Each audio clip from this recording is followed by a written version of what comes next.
तो hey guys, क्या आपने भी Paytm payment bank, Airtel payment bank, Fino payment bank, Jio payment bank, इन चार बैंकों में से किसी भी बैंक में आपने खाता खुलवा करके रखा है? तो ये आपकी सबसे बड़ी गलती है, क्योंकि अगर इन चारों बैंक में से अगर आपने किसी भी बैंक में खाता खुलवा रखा है तो वो खाता आपका कोई भी काम का नहीं है।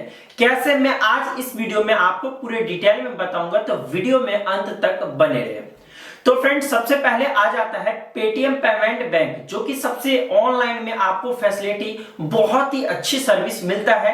ऑनलाइन अगर आपको इस्तेमाल करना है तो बहुत ही अच्छी सर्विस है इसका।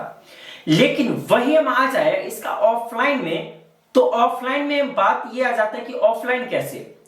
तो मान लेते हैं कि आपको अगर कोई गवर्नमेंट का बेनिफिट मिलने वाला है, या प्राइवेट से ही अगर आप कहीं से पेमेंट मंगवाने वाले हैं, पैसे मंगवाने वाले हैं, कहीं आप जॉब करते हैं या कुछ भी, तो उसमें है कि अगर आप पेटीएम पेमेंट बैंक या इन चारों बैंक में से किसी भी बैंक का फोटो कॉपी देते हैं तो नहीं लिया जाता है। ये चीज आपको अच्छे तरीके से पता होगा कि नहीं लिया जाता है। कहीं कहीं लिया जाता है तो आपका पेमेंट पेंडिंग चला जाता है, पेंडिंग नहीं तो अकाउंट रिजेक्ट कर दिया जाता है। कैसे, तो मैं आपको बताऊं, तो मैंने एक पर्सन का 60 ईयर ओल्ड का वृद्धा पेंशन का ऑनलाइन मैंने किया था, ऑनलाइन किया, और उसमें मैंने एयरटेल पेमेंट बैंक का खाता लगा दिया। एयरटेल पेमेंट बैंक का खाता मैंने लगा दिया, और जैसे ही वहां पे अप्लाई करने के बाद मैं कुछ दिनों बाद उसका स्टेटस चेक कर रहा हूं, तो क्या रीजन आ रहा है, तो खाता के कारण वहां पे रिजेक्ट आ रहा है। खाता के कारण वहां पे रिजेक्ट कर दिया गया, अकाउंट वेरिफिकेशन नहीं हो पाया। सेकंड में आपको बताऊं तो मैंने सेकंड बार भी किसी और पर्सन का यही चीज मैं ट्राई किया था कि क्या अकाउंट के कारण रिजेक्ट हुआ है, कोई अदर रीजन है। फिर मैंने सेकंड पर्सन को भी किया, सेम प्रॉब्लम आ गया उसके साथ भी। तो इससे आप समझ सकते हैं कि एयरटेल पेमेंट बैंक मैंने इस्तेमाल किया, उसका भी रिजेक्ट कर दिया गया है। और वहां पर वृद्धा पेंशन में अगर एक बार रिजेक्ट हो जाता है और अकाउंट चेंज करवाना कितना हार्ड होता है, ये चीज भी आपको पता होगा कि ऑनलाइन चेंज तो होता नहीं है, ब्लॉक के थ्रू होता है, फिर भी बहुत सारी समस्या हो जाते हैं। तो कोई कोई ऐसे काम हो जाते हैं जिसमें खाता नंबर चेंज करना भी बहुत ही मुश्किल हो जाता है।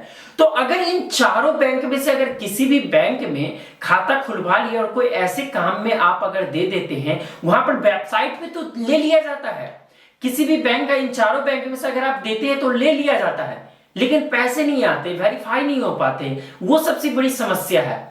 जैसे कि अगर आप पेटीएम पेमेंट बैंक में खाता खुलाते हैं या एयरटेल पेमेंट बैंक में खाता खुलाते हैं, इन सब बैंकों का जो है इसमें 91 लगा दिया जाता है, उसके बाद मोबाइल नंबर ही अकाउंट नंबर बन जाता है, लेकिन कोई काम नहीं हो पाता। आप पे फोन या गूगल पे से किसी को पैसे तो इस तरीके से आप डाल सकते हैं कि 91 लगा दिए, उसके मोबाइल नंबर है, वो अकाउंट नंबर बना करके और आईएफएससी कोड नेम डाल करके आप पे फोन से किसी को पैसे ट्रांसफर कर सकते हैं। लेकिन जो बेनिफिट मिलने वाले गवर्नमेंट की तरफ से या प्राइवेट सेक्टर से कहीं पैसे आने वाले हैं, तो वो लोग नहीं ट्रांसफर करते हैं उस खाते में।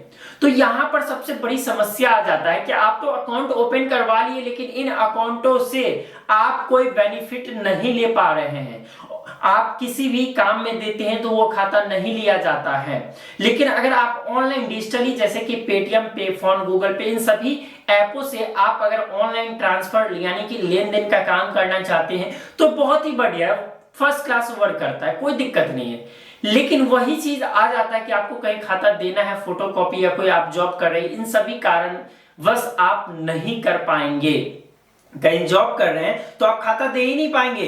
पेटीएम पेमेंट बैंक का तो कोई खाता आता ही नहीं है, पेटीएम पेमेंट बैंक का आपको खाता फिजिकल मिलता ही नहीं है, तो आप क्या देंगे। एयरटेल पेमेंट बैंक का मिलता है तो ले लिया जाता है, पैसे नहीं आता, कहीं आता है कहीं नहीं आता है। तो हर जगह अगर आता है, हर जगह से आता है तो ठीक है, लेकिन आपको ये चीज नहीं ना पता होगा कि कहां से आएगा कहां से नहीं आएगा, और आप दे करके फंस जाते हो, तो ये बहुत बड़ी समस्या है।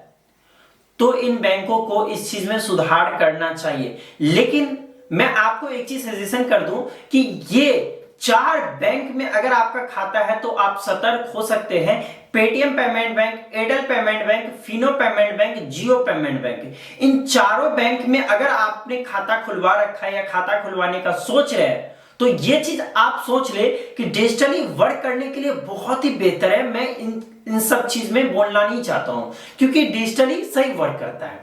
लेकिन वही चीज अगर आपको कहीं फोटोकॉपी देना है, जॉब कहीं करते हैं, उनसे पैसे मंगवाने हैं, या तो आप गवर्नमेंट कोई बेनिफिट लेने वाले हैं, या कोई भी ऐसा है जहां आप खाता देना चाहते हैं, वहां पर आपका कोई काम होगा, कोई काम नहीं होगा, कोई काम रुक जाएगा, कोई काम में रिजेक्ट कर दिया जाएगा खाता की वजह से, तो ये समस्या आ जाता है। तो आप ये चीज समझ ले, तभी जाकर के आप अपने रिस्क पे ये चीज आप कर सकते हैं।